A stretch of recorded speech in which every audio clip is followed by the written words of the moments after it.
क्या आपने कभी सुना है कि एक बहन ने अपने ही सगे भाई का सिर काटकर भाले पर टांग दिया हो? जी हाँ, आपने सही सुना। एक बहन जिसने रक्षा बंधन के सारे वचन भुला दिए। एक बहन जिसने अपने हाथों को अपने ही भाई के खून से रंग लिया। यह कोई काल्पनिक कहानी नहीं है। यह कहानी है भारत के अंतिम हिंदू सम्राट पृथ्वीराज चौहान की बेटी बेला की। वह बेटी जिसने सती होने से पहले महाकाली का रूप धारण कर लिया था। इतिहास की किताबों में आपको पृथ्वीराज चौहान की वीरता के किस्से मिलेंगे, मगर इतिहास का एक पन्ना ऐसा भी है जो खून के आंसुओं से लिखा गया है। आखिर क्यों एक पिता अपनी ही बेटी का दुश्मन बन गया? आखिर क्यों एक डोली को श्मशान की राख बनना पड़ा? जानिए इतिहास का वो सच जो अक्सर छिपा दिया जाता है। अगर आप आज दिल्ली में रहते हैं तो आपने पूसा इंस्टीट्यूट का नाम जरूर सुना होगा। वही इलाका जहां आज बड़ी बड़ी इमारतें और सड़कें हैं। सदियों पहले यहां घना जंगल और बीहड़ हुआ करता था। यहीं पास में पंचकुइयां रोड के पास एक मंदिर है, नाम है बेला सती मंदिर। यह मंदिर गवाह है उस भयानक युद्ध का जो एक पिता की जिद के कारण हुआ। यह कहानी आल्हा खंड से ली गई है। यह बुंदेलखंड की वह लोक गाथा है जो वीरों के बलिदान की बात करती है। यहाँ पृथ्वीराज चौहान वो नायक नहीं है जिन्हें हम जानते हैं। यहाँ वह एक ऐसे पिता हैं जिनका अहंकार उनकी बेटी की खुशियों से बड़ा हो गया। एक खलनायक पिता जो अपनी ही बेटी का घर बसने नहीं देना चाहता। कहानी की शुरुआत होती है दिल्ली के आलीशान महल से। शहनाइयां बज रही थीं। पूरा दिल्ली शहर रोशनी से नहाया हुआ था। पृथ्वीराज चौहान की बेटी बेला का विवाह तय हुआ था। दूल्हा कोई आम इंसान नहीं था। वह थे महोबा के वीर राजकुमार ब्रह्मा यानी ब्रह्मानंद। ब्रह्मा महोबा के राजा परमाल के बेटे थे। उनकी वीरता के किस्से दूर दूर तक मशहूर थे। बेला जितनी सुंदर थीं, ब्रह्मा उतने ही वीर। दोनों की जोड़ी को देखकर लोग कहते थे कि जैसे राम और सीता का मिलन हो रहा हो। विवाह बड़े धूमधाम से संपन्न हुआ। हाथी, घोड़े और पालकियों का तांता लगा हुआ था। महोबा से आल्हा और ऊदल जैसे महान योद्धा बारात लेकर आए थे। सब कुछ ठीक चल रहा था। रिश्ते जुड़े, रस्में हुई और विवाह हो गया। मगर असली कहानी तो अब शुरू होनी थी। उस समय एक रिवाज होता था, गौना। शादी के कुछ समय बाद वधू को विदा करा के ससुराल ले जाया जाता था। विवाह के बाद ब्रह्मा अपनी बारात लेकर महोबा लौट गए। तय हुआ कि कुछ समय बाद बेला का गौना होगा, लेकिन किस्मत को कुछ और ही मंजूर था। समय बीतता गया। बेला अपने पिता के घर में अपने पति के इंतजार में दिन काट रही थी। उधर महोबा में राजकुमार ब्रह्मा अपनी पत्नी को लाने के लिए बेचैन थे। आखिरकार गौना का समय आ गया। महोबा से संदेश आया कि हम अपनी बहू को लेने आ रहे हैं। दिल्ली में तैयारी शुरू होनी चाहिए थी, मगर यहां तो माहौल ही कुछ और था। पृथ्वीराज चौहान अपनी सभा में बैठे थे। उनके चेहरे पर एक अजीब सी सख्ती थी। तभी उनके कुछ दरबारियों ने उनके कान भरने शुरू कर दिए। दरबारी बोले, महाराज, महोबा वाले आपसे रिश्ते में छोटे हैं। अगर उन्होंने आपकी बराबरी करने की कोशिश की तो यह दिल्ली की शान के खिलाफ होगा। कहा जाता है कि विवाद की वजह नगाड़े थे। उस समय नियम था कि दिल्ली की सीमा में सिर्फ पृथ्वीराज का नगाड़ा बज सकता था, लेकिन महोबा के वीरों का नियम था कि उनका नगाड़ा कभी बंद नहीं होता। यह सिर्फ एक नियम नहीं था, यह मूंछ की लड़ाई थी। यह अहंकार का टकराव था। पृथ्वीराज ने ठान लिया कि वह महोबा वालों को झुकने पर मजबूर कर देंगे। पृथ्वीराज ने भरे दरबार में ऐलान कर दिया, पृथ्वीराज, सुनो सब लोग, महोबा वालों से कह दो, अगर बेला का गौना कराना है तो उन्हें हमारी शर्तें माननी होंगी। उन्हें दिल्ली के दरवाजे पर अपना सिर झुकाकर आना होगा, बिना नगाड़े, बिना शान शौकत के, जैसे कोई याचक आता है। यह खबर जब बेला तक पहुंची तो वह सन्न रह गई। वह दौड़ी दौड़ी अपने पिता के पास गई। बेला की आंखों में आंसू थे। बेला, पिताजी, यह आप क्या कह रहे हैं? पिताजी, ब्रह्मा मेरे पति हैं, महोबा के राजकुमार हैं। आप उनका अपमान कैसे कर सकते हैं? पृथ्वीराज ने अपनी बेटी की तरफ देखा। उनकी आंखों में पिता का प्यार नहीं, एक सम्राट का अहंकार था। पृथ्वीराज, बेला, तुम अभी बच्ची हो। तुम नहीं जानती कि राजपूताना शान क्या होती है। हमने महोबा को अपनी बराबरी पर बैठने दिया, यही हमारी भूल थी। अब उन्हें उनकी औकात दिखानी होगी। बेला, मगर पिताजी, इससे मेरा घर उजड़ जाएगा। जिद छोड़ दीजिए, मुझे मेरे पति के पास जाने दीजिए। पृथ्वीराज, खामोश। पृथ्वीराज चौहान जो फैसला ले लेता है उसे कोई नहीं बदल सकता।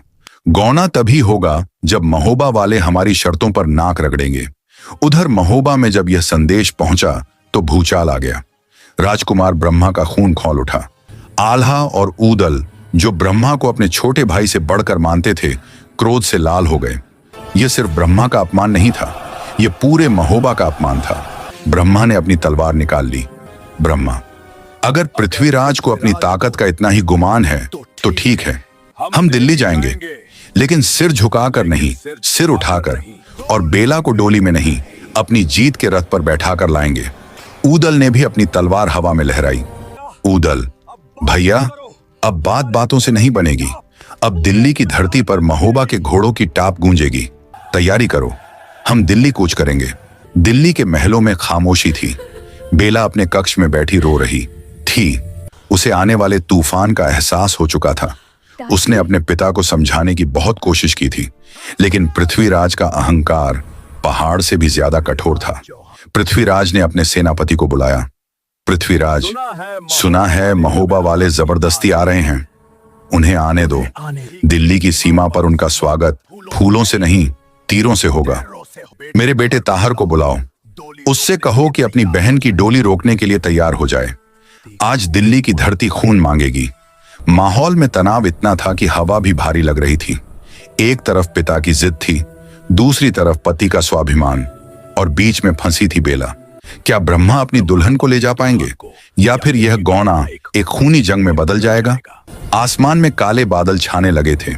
यह बारिश के बादल नहीं थे, यह आने वाली मौत का इशारा थे। दिल्ली की सीमा पर धूल का गुब्बार दिखने लगा था। महोबा के वीर आ रहे थे, लेकिन इस बार बारात लेकर नहीं, बारात के रूप में मौत लेकर। महोबा की सेना आ चुकी थी। सबसे आगे घोड़े पर सवार थे राजकुमार ब्रह्मा। उनके चेहरे पर दूल्हे जैसी चमक नहीं, योद्धा का तेज था। उनके बगल में थे बुंदेलखंड के शेर ऊदल। सामने पृथ्वीराज की विशाल सेना खड़ी थी। उस सेना की कमान बेला के सगे भाई राजकुमार ताहर के हाथ में थी। एक तरफ भाई था, दूसरी तरफ पति। रिश्तों का खून होना तय था। माहौल में इतनी खामोशी थी कि घोड़ों की सांसें भी सुनाई दे रही थी। ताहर ने अपना घोड़ा आगे बढ़ाया। उसकी आंखों में नफरत थी। उसने ब्रह्मा को ललकारा, ताहर, रुक जाओ ब्रह्मा, दिल्ली की सीमा में कदम रखने की जुर्रत मत करना। वापस लौट जाओ महोबा, बेला अब कभी तुम्हारे साथ नहीं जाएगी। ब्रह्मा ने अपनी तलवार की म्यान पर हाथ रखा। वह शांत थे, मगर उनकी आवाज में चट्टान जैसी मजबूती थी। ब्रह्मा, ताहर, मैं यहाँ लड़ने नहीं आया हूँ, मैं अपनी पत्नी को लेने आया हूँ। यह मेरा अधिकार है और राजपूताना धर्म भी। रास्ता छोड़ दो साले साहब, वरना अनर्थ हो जाएगा। ताहर जोर से हंसा। उसकी हंसी में अहंकार भरा था।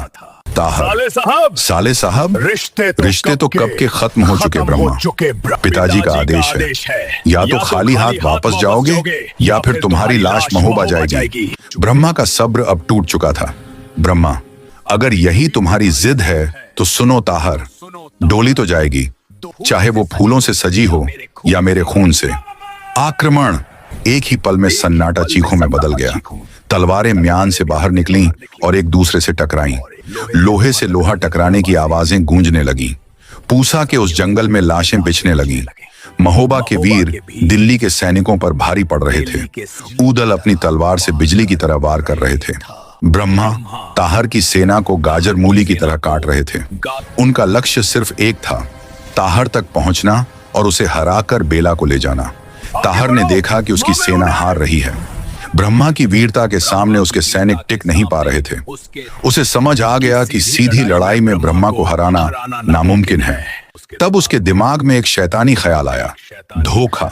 ब्रह्मा लड़ते हुए ताहर के करीब पहुंच गए। दोनों के बीच भयंकर युद्ध शुरू हुआ। ब्रह्मा ताहर पर भारी पड़ रहे थे।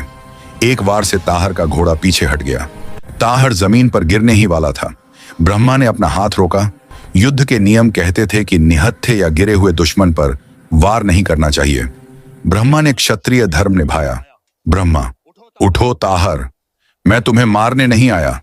हार मान लो और बेला को जाने दो। यही ब्रह्मा की सबसे बड़ी भूल थी। ताहर ने धर्म नहीं देखा, उसने मौका देखा।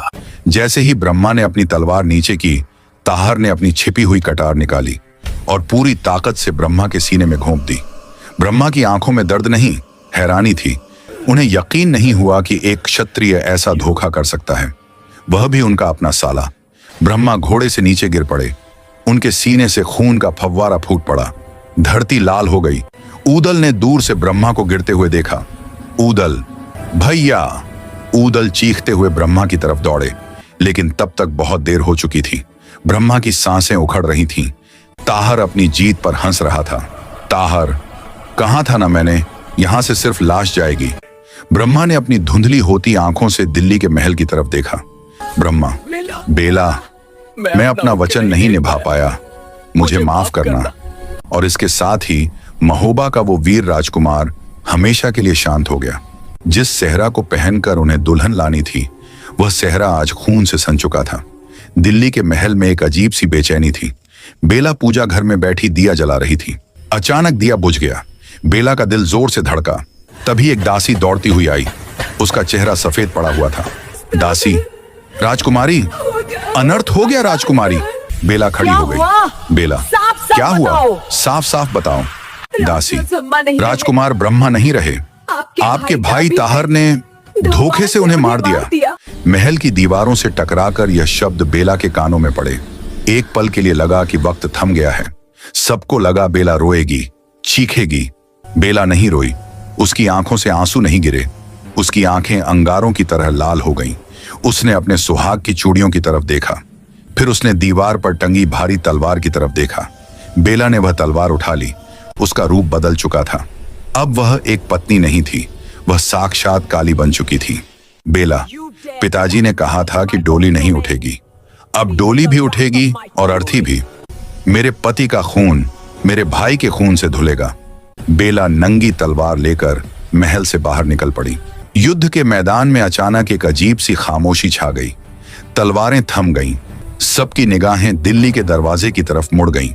वहां जो दृश्य था, उसे देखकर अच्छे अच्छे वीरों का कलेजा कांप गया। महल से राजकुमारी बेला चली आ रही थी, लेकिन वह अब राजकुमारी नहीं लग रही थी।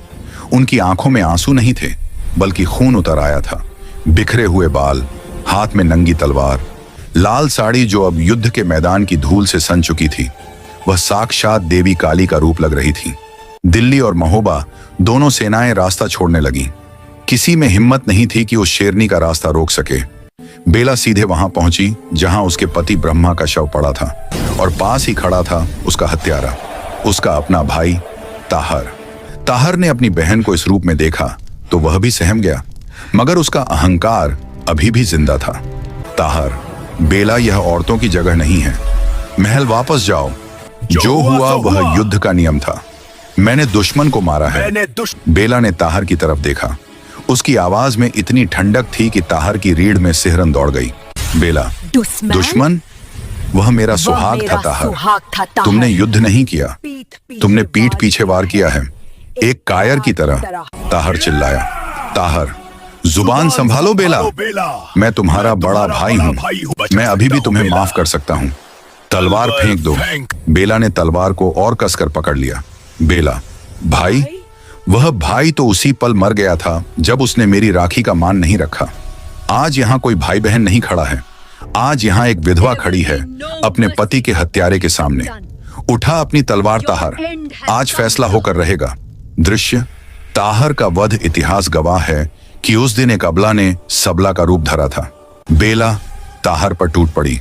ताहर को लगा था कि एक लड़की उससे क्या लड़ेगी, मगर बेला के हर वार में प्रतिशोध की आग थी। बिजली जैसी तेजी थी। ताहर घबराने लगा। वह पीछे हटने लगा। बेला ने उसे संभलने का मौका नहीं दिया। बेला, यह वार मेरे पति के लिए। एक जोरदार वार ताहर की ढाल पर पड़ा। ताहर का संतुलन बिगड़ा।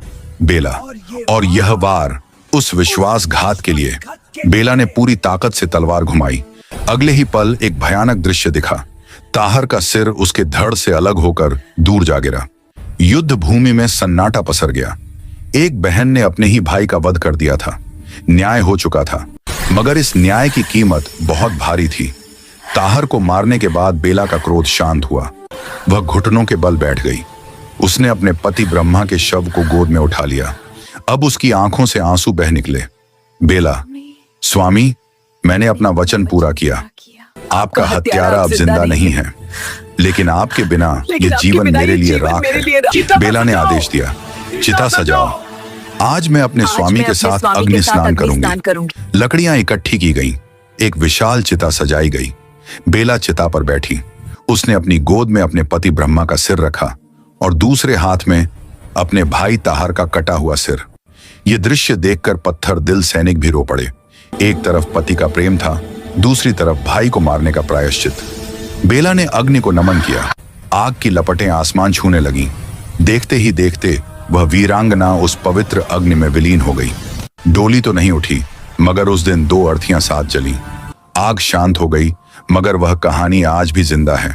दिल्ली में पंचकुइया रोड के पास उस पुराने जंगल वाले इलाके में आज भी एक मंदिर खड़ा है, बेला सती मंदिर। लोग कहते हैं कि यह मंदिर उसी जगह बना है जहां बेला सती हुई थी। जब आप आज वहां जाएंगे तो आपको वहां एक अजीब सी शांति मिलेगी। यह मंदिर हमें याद दिलाता है उस प्रेम की जो मौत से भी गहरा था, और उस जिद की जिसने सब कुछ तबाह कर दिया। पृथ्वीराज चौहान का अहंकार हार गया और एक बेटी का प्रेम जीत गया, मगर इस जीत में सब कुछ हारना पड़ा। दोस्तों, इतिहास की यह कहानी हमें सोचने पर मजबूर करती है। क्या एक पिता की मुंह की लड़ाई उसकी बेटी की खुशियों से बड़ी होती है? क्या झूठी शान के लिए खून बहाना जायज है? आप इस बारे में क्या सोचते हैं? नीचे कमेंट करके जरूर बताएं। अगर आपको बेला के बलिदान की यह कहानी पसंद आई तो इस वीडियो को लाइक करें